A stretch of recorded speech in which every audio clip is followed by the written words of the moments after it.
I don't think I have any weird talents. Okay. Oh, I can bend my fingers like this.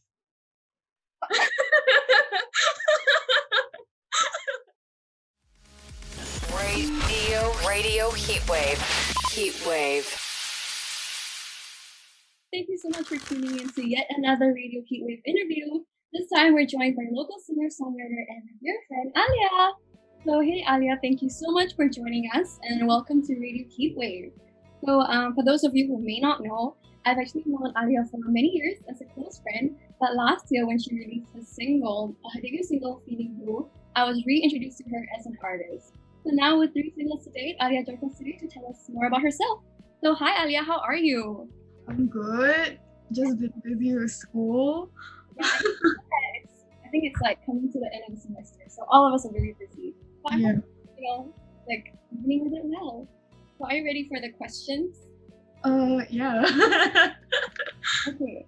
So I think anyone who listens to your music can tell that your songs like Feeling Blue and Full Class contain very reflective and powerful lyrics, if I may say so, accompanied by a dreamlike lyrical melody. So are there certain themes that you find yourself being drawn to when writing your songs?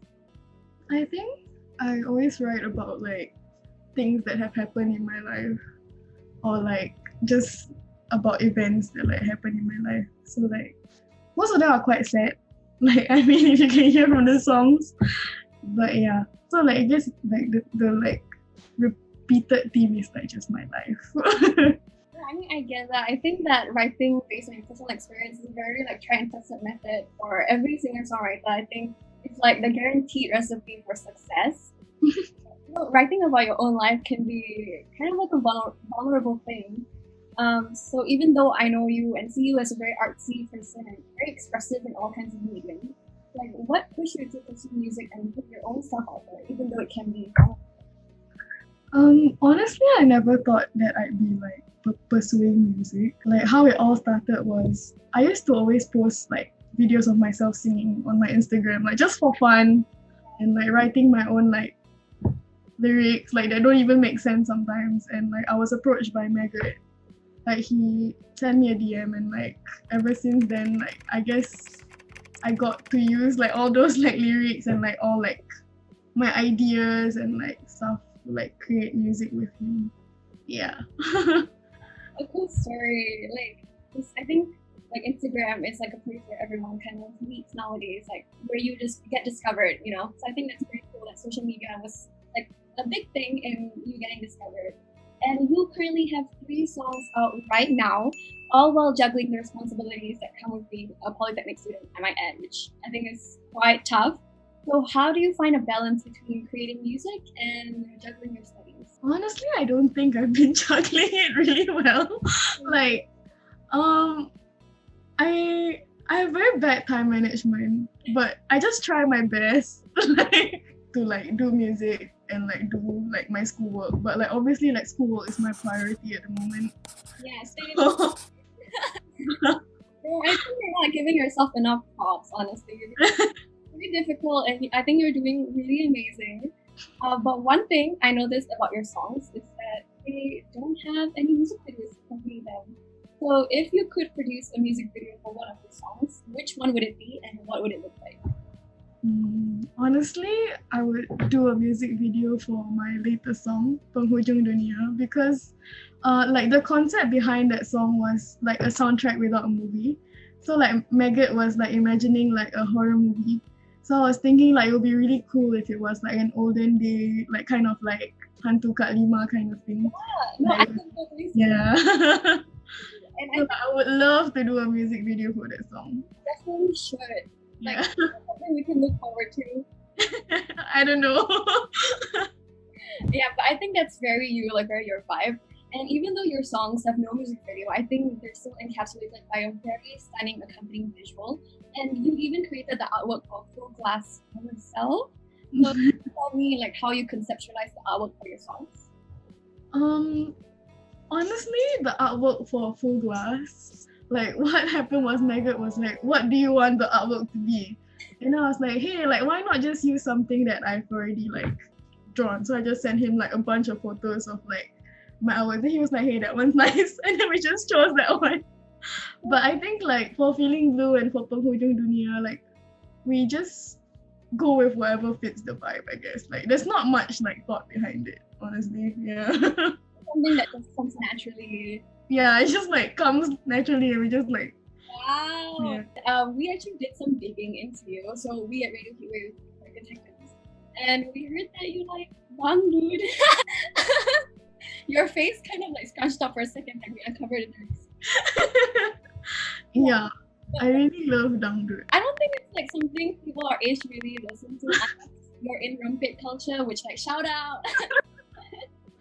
But could you tell me like what is so appealing about that music to you, and does it ever inspire your own music in any way? I think that like Dangdut like always like when I'm sad, like and then like I just turn on some Dangdut and I just instantly feel like, oh my god, like, I have to laugh at this. Like it's just very like it lifts my mood.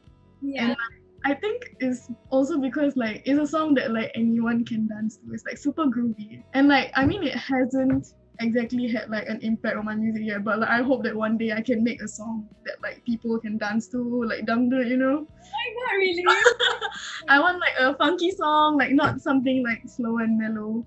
Yeah. I think Aaliya and Dangdut really goes together. Your new USP. Yeah, I think it'll be a great one. And you know, speaking of your entire journey as an artist, could you tell me like what has been the most important thing you've learned since deciding to put out music? I think the most important thing I've learned is to always stay true to myself. Yeah, when you're making music, like sometimes you tend to want to do like what people will like the most, like instead of what you want to do, because like you're so afraid about what other people think. But I think like I've learned that like it's more fulfilling when you stay true to what you want to do.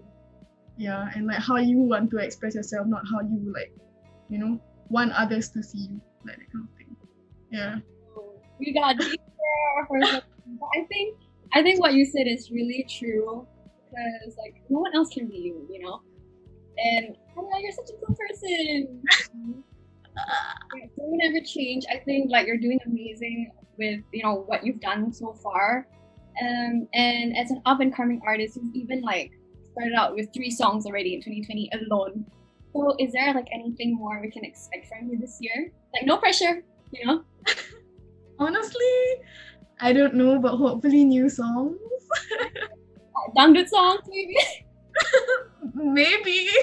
Who knows, right? If it's in Yeah, who knows? Yeah.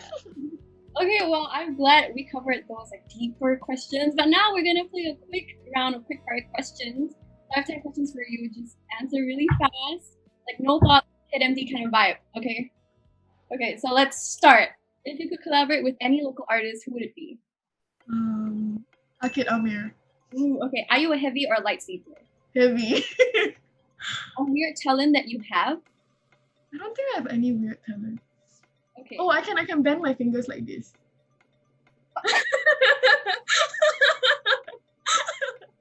I can't do that. Okay, cool. How would you describe your style in 3 words? Comfortable, crazy, unique, I guess. And would you rather have ice or firepower? I think ice. She's an icy girl. Icy girl. What is one country that you would love to travel to? I want to travel to India. Ooh, that's so cool. Okay, and I know this one, but what is your zodiac sign? Scorpio! What is the last song you listened to? The last song I listened to, I think Sakitnya Tu Di Sini. Whoa. Dangdut. I was nervous, so I needed some dangdut. Gotta get in the mood, right? Okay, if you were an emoji, which one would you be? The laugh kite. And last but not least, one piece of advice every aspiring musician should know. Just go for it. Don't think twice. Just go on it. Those are some wise words. Thank you so much, Aaliya, for speaking with me in our lessons today. It was such an introspective chat, and I learned so much more about you, like why you like Dangdut, and how your artwork came about and your journey as a musician. So we at Radio Heatwave here want to wish you continued success in your career, and we hope to see you soon. Thank you for speaking to us. Bye. Thank you. Bye. Heatwave.